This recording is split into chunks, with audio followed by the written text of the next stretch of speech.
কেমন আছো তুমি? আমি ঠিক আছি। গলা শুনে দুর্বল মনে হচ্ছে, একটু জল খাও বেশি করে। হ্যাঁ, খাচ্ছি। আচ্ছা, মায়া কেমন আছে? সেটা আমি বাড়িতে এসে বলছি। ঠিক আছে। মাহাতি, হ্যাঁ, আই লাভ ইউ।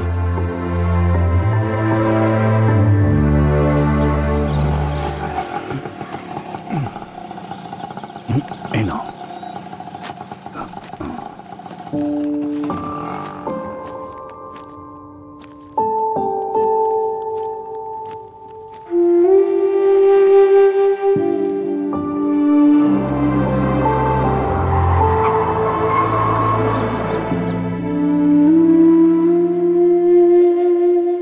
কোথায় গেলে মা?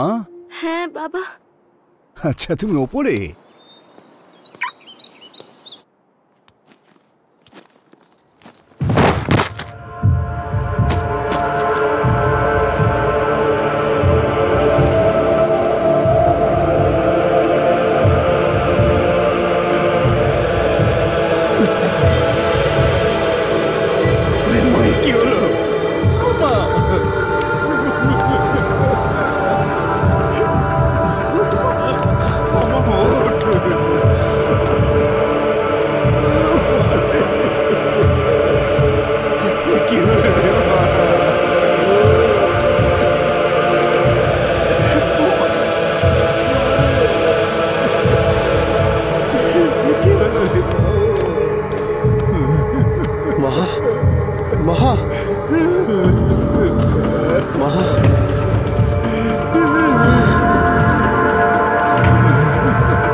সত্যা এক্ষুনি আসছে। আর মাহাতি?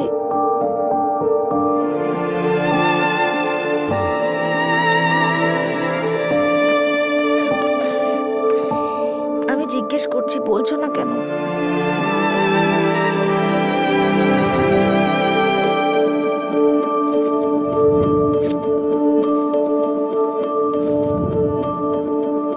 মায়া, ডোন্ট প্যানিক, সবকিছু ঠিক হয়ে যাবে।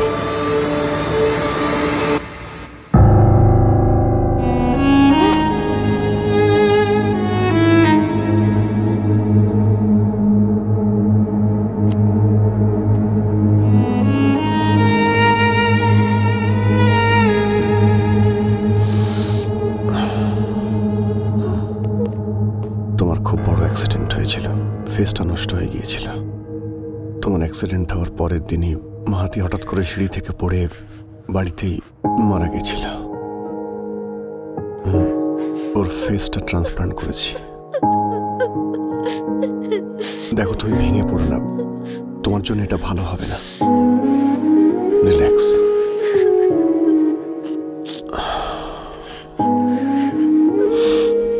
এই 2 মাসে আমি অনেক কিছু দেখেছি মায়া। আমি পাগল হয়ে গেছিলাম, ক্লান্ত হয়ে গেছি। আমার দুজন কাছের মানুষের সঙ্গে এমনটা ঘটে যাওয়া আমি সহ্য করতে পারছি না। আমি হাঁপিয়ে গেছি। যদি সার্জারির কথা বলো, ইট ওয়াজ অ্যান ইমোশনাল ডিসিশন। মাহাতিকে বাঁচানোর তো সুযোগই পাইনি আমি। কিন্তু তোমাকে বাঁচাতে না পারলে যে পড়াশোনা আমি করেছি, যে চাকরিটা আমি করছি, তার কোনো মানেই থাকতো না। তুমি কেন কাঁদছো? তোমাকে এভাবে দেখে ওর আরো কান্না পাবে।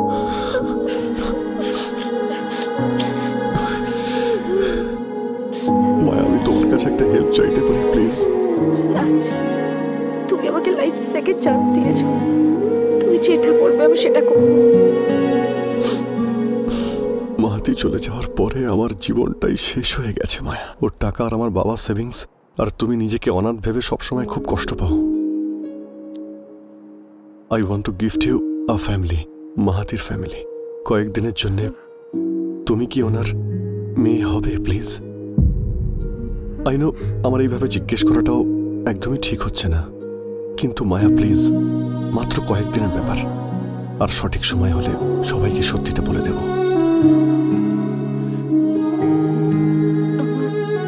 আমার একটু সময় চাই। Sure.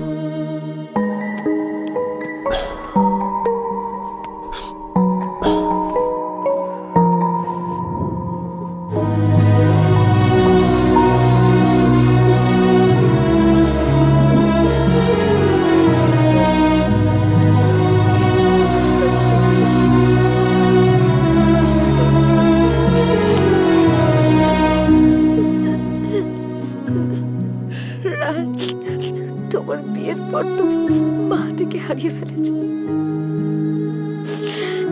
আই লাভ ইউ রাজ। তুমি কি এটা শুনে একটু বেটার ফিল করছো? Yes.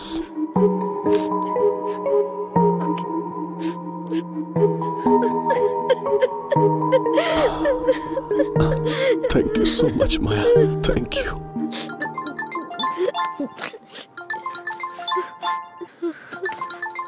রাজ, হ্যাঁ মায়া, একটা কথা জিজ্ঞাসা করতে পারি? বলো না মায়া। ওনাদের মেয়ে হয়ে থাকার জন্য বললে, কিন্তু তুমি কি তোমার ওয়াইফকে চাও না? I'm not ready for that now.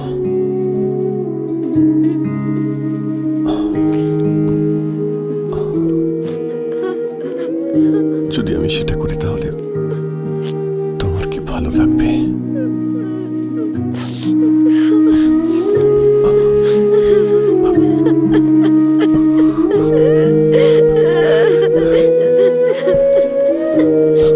আর মাত্র 2 সপ্তাহ, সব ঠিক হতে আমরা এখান থেকে চলে যাব।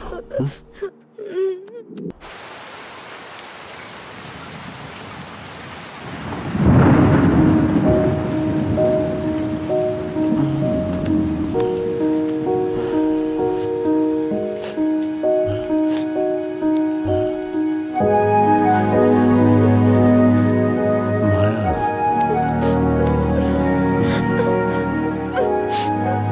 এই মায়া, কি হয়েছে বেবি?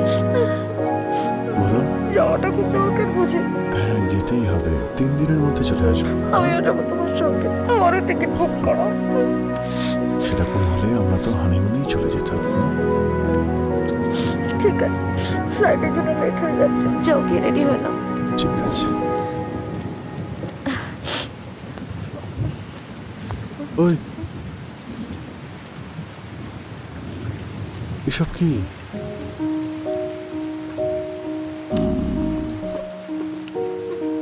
আচ্ছা, এবার তুমি আমায় বারণ করতে পারবে না। আমি তোমাকে ড্রপ করতে এয়ারপোর্ট পর্যন্ত যাব। ক্ষমা করো তুমি, দয়া করে আর ড্রাইভিং এর কথা বলো না। ইয়েস, আমি আবার না বলবো। I miss you Maya baby. I miss you too, Raj baby.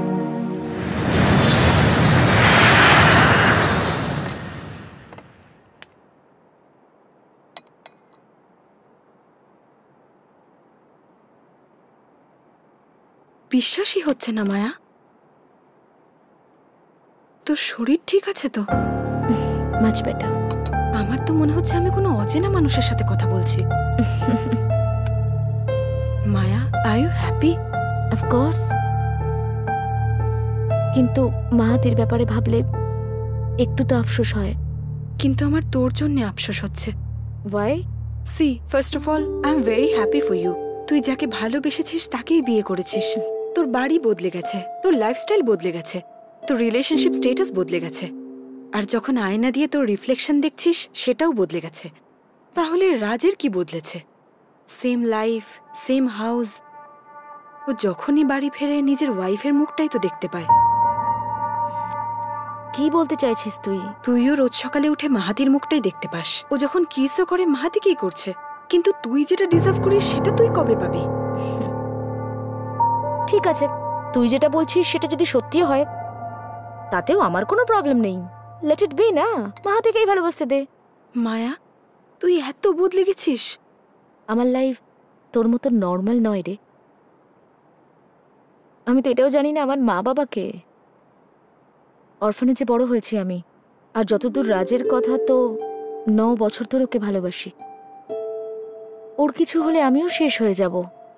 ভাগ্য ভালো ছিল যে আমার অ্যাক্সিডেন্ট হয়েছিল। ভগবান আমাকে সেকেন্ড চান্স দিয়েছে। মাহাতিকে ভালোবাসে, তাই না? Challenge accepted. আমিই মাহাতি হয়ে গেলাম। নিজেকে বদলে ফেললে যদি ভালোবাসা পাওয়া যায়, তাতে সমস্যাটা কোথায় বলতো? সরি রে, বলছিলাম তুই বদলে গেছিস। তুই একদম বদলাসনি, সেই জেদ এখনো আছে তোর মধ্যে। কফি খা।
ওই বলো, এ আবার কেমন ছবি? মাহাতি হিসেবে কেমন দেখতে লাগে সেটাই ট্রাই করছিলাম। তোমার বউ হিসেবে হয়তো আমায় বেশি ভালোবাসবে।